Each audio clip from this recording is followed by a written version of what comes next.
पाकिस्तानी सिफारत खाने के अफसर खास ने इमरान को अपने यहाँ पनाह दी थी, मगर ईरानी हुक्काम के जाने के बाद वो इमरान पर बरस पड़ा कि तुम लोग स्मगलिंग करते फिरते हो। जब दूसरे मुल्क की पुलिस तुम्हें पकड़कर कैद कर लेती है तो जेल तोड़कर भाग जाते हो और हमें बदनाम करने के लिए हमारे पास आ जाते हो। इमरान सिफारतकार की सरजनिश को खामोशी से सुनता रहा। जब सिफारतकार उस पर काफी बरस चुका तो इमरान ने कहा, बराहे मेहरबानी मुझे पाकिस्तानी सफीर से मिला दिया जाए, मैं उनसे एक अहम मामले पर ज़बानी गुफ्तगू करना चाहता हूँ। सिफारतकार ने सख्ती से जवाब दिया, सफीर साहब से मिलने की कोई जरूरत नहीं है, आप वहाँ बैठ जाएं। आप लोगों की वजह से हमारी बदनामी होती है। आप अपनी मुसीबत लेकर हमारे पास आ गए हैं, हम आपको पाकिस्तानी पुलिस के हवाले कर देंगे, फिर वो जाने और आप जाने। इमरान ने बड़े पुरसुकून लहजे में कहा, मैं आपको एक टेलीफोन नंबर देता हूँ, उस नंबर पर मेरी बात करवा दें, आपकी इनायत होगी। सिफारतकार अफसर का पारा एक बार फिर चढ़ गया। कहने लगा, हम टेलीफोन पर आपकी किसी से बात नहीं करवा सकते, आप तशरीफ रखें, आपको पाकिस्तान पहुंचा दिया जाएगा। इसी दौरान इमरान ने मेज पर पड़ी हुई पेंसिल उठाकर कागज के एक टुकड़े पर एक नंबर लिखा और सिफारतकार के सामने रख दिया। ये इस्लामाबाद में दफ्तर खारजा के अहम तरीन ओहदेदार का नंबर था। वो बोला, बराए मेहरबानी इस नंबर पर मेरी बात करवा दें। सिफारतकार ने कागज पर लिखे हुए नंबर को निगाहे गलत अंदाज से देखा और कागज को रद्दी की टोकरी में फेंकना चाहता था कि नंबर पढ़कर एक लम्हे के लिए ठिठक गया। टेलीफोन नंबर को गौर से पढ़ा, फिर इमरान की तरफ देखा और कदरे संजीदगी से कहा, जानते हो ये नंबर किसका है? इमरान ने कहा, मैं तो जानता हूँ कि ये नंबर किसका है, आप मेरी इनसे बात करवा दीजिए, फिर आपको भी पता चल जाएगा कि मैंने ये नंबर आपको किस लिए दिया है। टेलीफोन नंबर को पढ़ने के बाद कुदरती तौर पर सिफारतकार का लहजा एकदम नरम पड़ गया, लेकिन उसे यकीन नहीं आ रहा था कि ये शख्स मैले कुचैले कपड़ों में उसके सामने खड़ा है और जिसके पास न पासपोर्ट है न वीजा है, इस नंबर पर क्या बात कर सकता है। मगर नंबर हुकूमत की एक ऐसी शख्सियत का था कि सिफारतकार भी एक दफा अंदर से हिल गया। इमरान ने कहा, प्लीज ये नंबर मिला दीजिए, बहुत अर्जेंट है। सिफारतकार ने टेलीफोन का रिसीवर उठाकर नंबर डायल करते हुए इमरान से पूछा, मैं क्या कहूँ कि कौन बात करना चाहता है? इमरान ने कहा, कह दीजिए नंबर 201 आपसे बात करना चाहता है। सिफारतकार कड़वा घूंट पीकर रह गया। इस्लामाबाद का नंबर लग गया। दूसरी तरफ से सेक्रेटरी ने पूछा, यस कौन साहब? सिफारतकार ने कहा, मैं तेहरान के पाकिस्तानी सिफारत खाने से सेक्रेटरी बोल रहा हूँ, मुझे साहब से बात करनी है। दूसरी तरफ से आवाज आई, एक सेकंड होल्ड कीजिए। सिफारतकार ने रिसीवर थामे रखा और मशकूक नजरों से इमरान को देखने लगा। इमरान के चेहरे पर कोई तासुर नहीं था। सिफारतकार ने इमरान के साथ ऐसा सलूक नहीं किया था जैसा कि एक सिफारतकार को अपने वतन के बाशिंदे के साथ करना चाहिए, जबकि उसके पास इमरान के स्मगलर होने का कोई सबूत भी नहीं था। एक दो सेकंड के बाद सिफारतकार के चेहरे पर खुशामदाना मुस्कुराहट आ गई। बोला, सर अस्सलाम वालेकुम, मैं तेहरान के सिफारत खाने से बोल रहा हूँ। सर एक साहब मेरे सामने बैठे हैं, वो आपसे बात करना चाहते हैं। दूसरी तरफ से आवाज आई, ये कौन साहब हैं, क्या नाम है इनका? सिफारतकार ने कहा, सर वो अपना नाम 201 बताते हैं। दूसरी जानिब से आवाज आई, उनसे फौरन बात करवाओ। सिफारतकार ने बादले नखास्ता रिसीवर इमरान के हवाले कर दिया। इमरान ने रिसीवर कान से लगाते हुए कहा, अस्सलाम वालेकुम सर, मैं इस वक्त तेहरान में हूँ, बस पहुँच गया हूँ। जी हाँ, वो खास चीज जिसकी मेरे मुल्क को जरूरत थी मेरे पास ही है, थैंक यू सर। और इमरान ने रिसीवर सिफारतकार की तरफ बढ़ा दिया। साहब आपसे बात करेंगे। सिफारतकार ने जल्दी से कहा, यस सर, जी मैं समझ गया सर, जी सर, ओके, बेफिक्र रहिए, थैंक यू सर। सिफारतकार ने रिसीवर टेलीफोन पर रख दिया और इमरान की तरफ माजरत तलब नजरों से देखते हुए कहा, आपने पहले ही बता दिया होता। बहरहाल मैं माजरत चाहूंगा, आप मेरे साथ तशरीफ लाइए, मैं आपको सफीर साहब से मिलवाता हूँ। सिफारतकार इमरान को सफीर साहब के कमरे के पास ले आया। पहले वो खुद अंदर गया और सफीर साहब को वो सारी बात बता दी जो उनके और इस्लामाबाद के दफ्तर खारजा के दरमियान हुई थी। सफीर साहब ने कहा, उन्हें अंदर ले आए, बाहर क्यों खड़ा किया है? असल में ये इमरान को नहीं बल्कि इमरान के वतन पाकिस्तान को इज्जत व एहतराम दिया जा रहा था। सिफारतकार जल्दी से बाहर आकर इमरान को अपने साथ अंदर ले गया। सफीर साहब इमरान को उठकर मिले, कहने लगे, आपसे मिलकर बड़ी खुशी हुई, आप कब पाकिस्तान तशरीफ ले जाना चाहते हैं? इमरान ने कहा, मेरी तरफ से मुझे आज ही भिजवा दीजिए। सफीर साहब ने फरमाया, अगर आपका इरादा अभी जाने का है तो मैं अभी फर्स्ट सेक्रेटरी साहब के साथ सिफारती गाड़ी में आपको इस्लामाबाद भिजवाए देता हूँ, लेकिन मेरा ख्याल है आप बहुत थके हुए हैं, आप आज रात सिफारत खाने में आराम फरमाएं, कल सुबह हमारे सेक्रेटरी साहब आपको इस्लामाबाद ले जाएंगे, जैसे आपकी मर्जी हो हम वैसा ही करेंगे। इमरान वैसे भी बहुत थका हुआ था, उसके कपड़े भी मैले हो चुके थे और इस्लामाबाद के सर्द मौसम के मुकाबले में बहुत ज्यादा गर्म थे। उसने कहा, ठीक है, मैं आज रात ठहर जाता हूँ, میں اپنا لباس بھی تبدیل کرنا چاہوں گا۔ سفیر صاحب نے کہا اس کی فکر نہ کریں، سیکرٹری صاحب آپ کو تہران مارکیٹ میں ریڈی میڈ کپڑوں کی دکان پر لے جائیں گے، آپ اپنی پسند کے کپڑے خرید لیجیے گا۔ شام کے وقت سیکرٹری صاحب عمران کو ساتھ لے کر تہران کی خاص مارکیٹ میں چلے گئے۔ عمران نے ریڈی میڈ کپڑوں کی دکان سے اپنے لیے ایک گرم پتلون، ایک قمیض اور چمڑے کی جیکٹ اور جوتے خریدے اور واپس سفارت خانے آ گیا۔ رات کا کھانا اس نے سفارت خانے میں ہی سفیر صاحب اور سیکرٹری صاحب کے ساتھ کھایا۔ دوسرے دن الصبح وہ سفارت خانے کی سفارتی گاڑی میں سیکرٹری صاحب کے ساتھ بیٹھ کر اسلام آباد روانہ ہو گیا۔ راستے میں سیکرٹری صاحب نے عمران کے ساتھ بے تکلفی سے بات کرنے کی ایک دو بار کوشش کی، مگر عمران نے زیادہ تر خاموشی اختیار کیے رکھی۔ اسلام آباد پہنچنے کے بعد عمران سیدھا اس شخصیت کے پاس گیا جس نے سفارت خانے میں فون کیا تھا۔ ہم یہاں ان کا نام اور عہدہ نہیں بتائیں گے، آپ انہیں مسٹر زیڈ کہہ لیجئے۔ مسٹر زیڈ کے ساتھ فوٹوگرافی اور الیکٹرانکس کا ایک ماہر بھی تھا جس کا تعلق سیکرٹ سروس سے تھا۔ عمران نے مسٹر زیڈ کو فلم کی ٹیوب دی جو اس نے پہلے ہی سے نکال کر اپنی جیب میں رکھ لی تھی۔ مسٹر زیڈ نے وہ ٹیوب الیکٹرانکس کے ماہر کے حوالے کر دی۔ اس نے وہیں ساتھ والے کمرے میں جا کر فلم کو ڈیولپ کرنا شروع کر دیا۔ مسٹر زیڈ اور عمران اس کے ساتھ ہی موجود تھا۔ سفید روغنی کاغذ پر ایک نقطے کی تصویر آ گئی۔ یہ فلم کے نیگیٹو کا عکس تھا۔ آہستہ آہستہ نقطہ پھیلنے لگا اور پھیلتے پھیلتے ایک فل سکیپ کاغذ کی تحریر میں تبدیل ہو گیا۔ فوٹوگرافر نے نیگیٹو کو کیمیکلز میں ڈال کر ڈیولپ کیا اور فوٹو کاپی نکال کر مسٹر زیڈ کے حوالے کر دی۔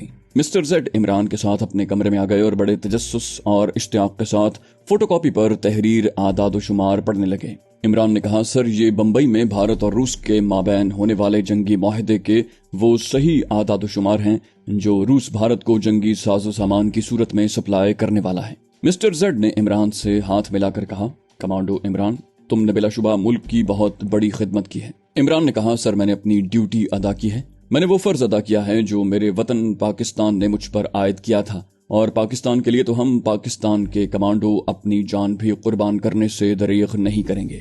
مسٹر زیڈ بے اختیار پکار اٹھے، جزاک اللہ۔ عمران نے کہا، سر میرا ساتھی کمانڈو جبران بمبئی میں میرا انتظار کر رہا ہے، اس کو کچھ معلوم نہیں کہ مجھ پر کیا گزری ہے اور میں کہاں سے کہاں پہنچ چکا ہوں۔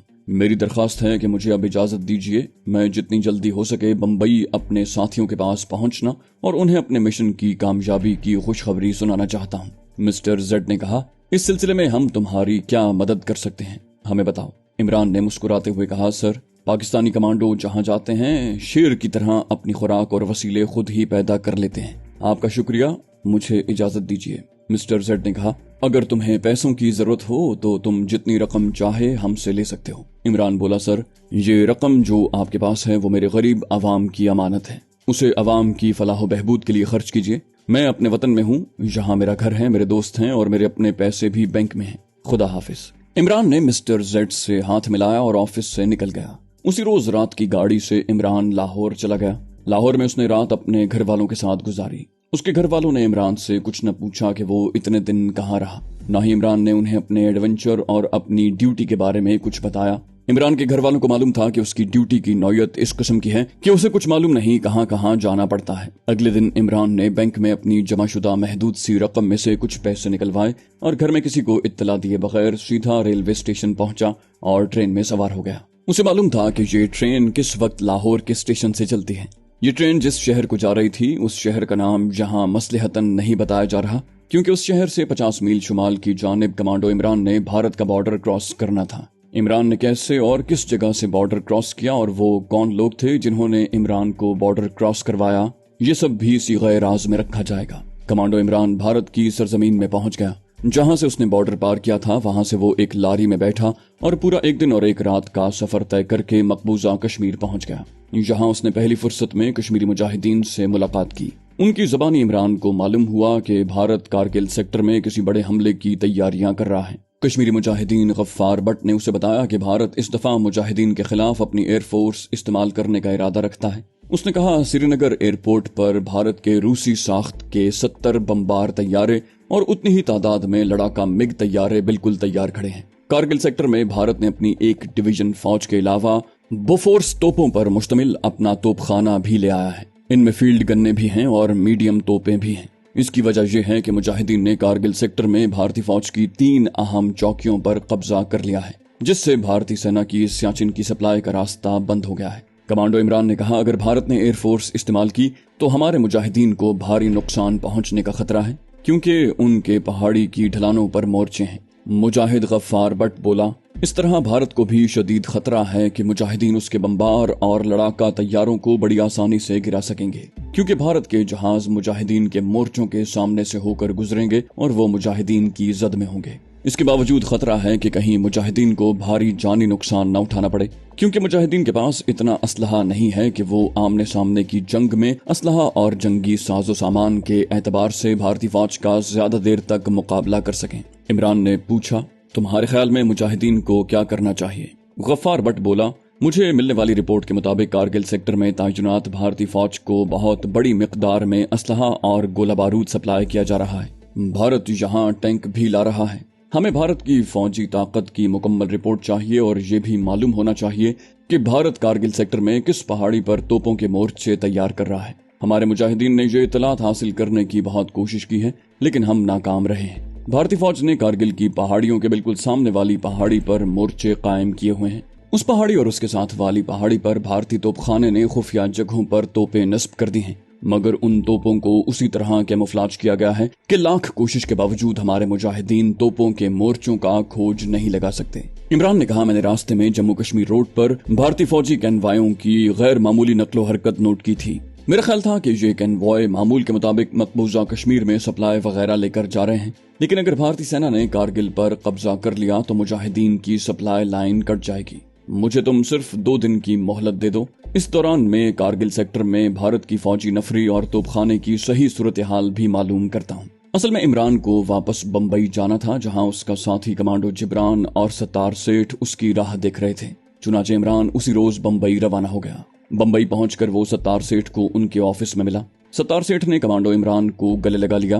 कहने लगे, सच्ची बात तो ये है कि हम तुम्हारी तरफ से सब्र किए बैठे थे। हमें यकीन हो गया था कि रूसी जहाज में तुम पकड़े गए हो और जिंदा नहीं बचे। तुम्हें देखकर बड़ी खुशी हुई है। ये बताओ कि जिस मिशन को लेकर तुम गए थे उसमें कामयाब हुए हो कि नहीं? कमांडो इमरान ने कहा, अल्लाह ताला के फजल करम से मेरा मिशन कामयाब रहा है और मैंने फौजी मुआहदे की फोटोकॉपी पाकिस्तान के हवाले कर दी है, जिसमें रूस की तरफ से भारत को पाकिस्तान के खिलाफ सप्लाई होने वाले फौजी साजो सामान की पूरी फहरिस्त दर्ज थी। सत्तार सेठ बेख्तियार पुकार उठे, अल्हम्दुलिल्लाह। इमरान ने कमांडो जिब्रान का पूछा। सत्तार सेठ बोले, वो खैरियत से है। तुम्हारी तरफ से बड़ा परेशान था, मैं अभी उसे बुलवाता हूँ। तुम मेरे रेस्ट हाउस में जाकर उसका इंतजार करो। 1 घंटे बाद कमांडो जिब्रान इमरान के पास बैठा था और इमरान उसे मुख्तसर अपनी कहानी बयान कर रहा था। उसके बाद इमरान ने कारगिल सेक्टर में भारत की फौजों के इज्तिमा और वहां पहुंचाई जाने वाली बोफोर्स तोपों और श्रीनगर एयरपोर्ट पर भारत के बम्बार और लड़ाका तैयारों की मौजूदगी का जिक्र किया तो जिब्रान ने कहा, कारगिल सेक्टर में कश्मीरी मुजाहिदीन ने 3-4 बड़ी अहम चौकियों पर कब्जा कर लिया है, जिसकी वजह से सियाचिन की भारतीय फौजों की सप्लाई लाइन कट गई है। भारत यकीनन बहुत बड़ा हमला करने वाला है। इमरान बोला, मेरा ख्याल है कि भारत सरकार ने अपनी फौजों को कारगिल पर मुकम्मल कब्जा करने का हुक्म दे दिया है और मैं समझता हूँ कि इससे बड़े पैमाने पर पाक भारत जंग छिड़ सकती है। जिब्रान ने कहा, मेरा ख्याल है भारत ये खतरा मोल नहीं लेगा। उसे मालूम है कि अगर भारत के पास एटमी असलहा है तो पाकिस्तान के पास भी गौरी और शाहीन मिसाइल मौजूद हैं जो न्यूक्लियर वॉरहेड लेकर भारत के शहरों पर एटम बम गिरा सकते हैं। इमरान बोला, कुछ नहीं कहा जा सकता। मैं समझता हूँ कि इस सिलसिले में हमें दिल्ली के हाजी साहब के तवस्सुत से जमील मेहदी साहब से मिलना चाहिए।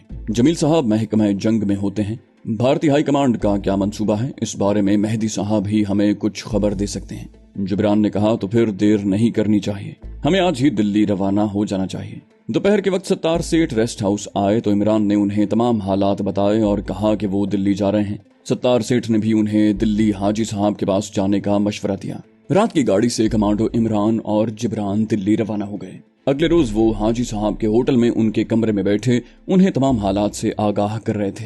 हाजी साहब कहने लगे, दिल्ली में ये अफवाह बड़ी गर्म है कि भारत ने आजाद कश्मीर पर हमला करके एक ही हल्ले में उस पर कब्जा करने का फैसला कर लिया है। बहरहाल मैं आज ही रात जमील साहब को बुलाकर उनसे तुम्हारी मुलाकात करवाता हूँ। इस वक्त सिर्फ यही एक शख्स हमें सही सूरत हाल बता सकता है। चुनाचे उसी रात हाजी साहब ने जमील मेहदी को अपने यहाँ बुलवा लिया। इमरान और कमांडो जिब्रान भी वहाँ मौजूद थे। जमील मेहदी साहब ने कहा, भारत ने कारगिल पर कब्जा करने के लिए पूरी तैयारी से हमले का ऑपरेशनल प्लान तैयार कर लिया है। भारत की 15वीं कोर और जम्मू में एयर डिफेंस यूनिटों की सारी आला कमान इस वक्त कारगिल में मौजूद है। जम्मू गैरिजन और कुपवाड़ा से भारी असलहा बोफोर्स तोपें और फौजी यूनिट ट्रांसपोर्ट तैयारों के जरिए कारगिल पहुंचाए जा रहे हैं।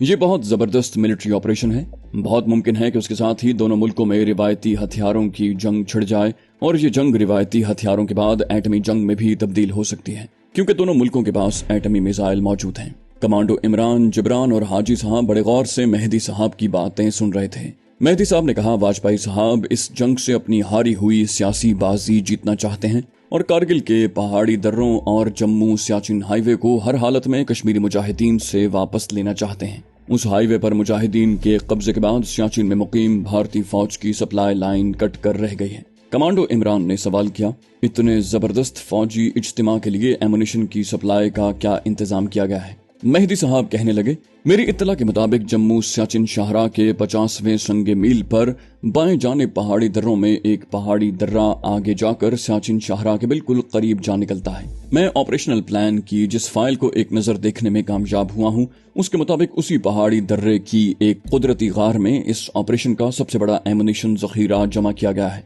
जहां से कश्मीर के तमाम महाजों के अलावा सियाचिन और कारगिल फ्रंट पर एमुनिशन सप्लाई होता है। कमांडो जिब्रान ने पूछा, उस पहाड़ी दर्रे की कोई खास निशानी आप बता सकते हैं? मेहदी साहब खामोश हो गए, कुछ सोचकर कहने लगे, इसके लिए मुझे ऑपरेशनल प्लान की उस ऑफिस कॉपी को किसी तरह एक नजर देखना होगा जो इस वक्त हमारे दफ्तर जंग में मौजूद है। मैं कल उसको देखने की कोशिश करूंगा। अगर उसमें कामयाब हो गया तो कल रात को इसी वक्त आ जाऊंगा। उसके बाद जमील मेहदी साहब चले गए। उनके जाने के बाद हाजी साहब बोले, भारत आग से खेल रहा है।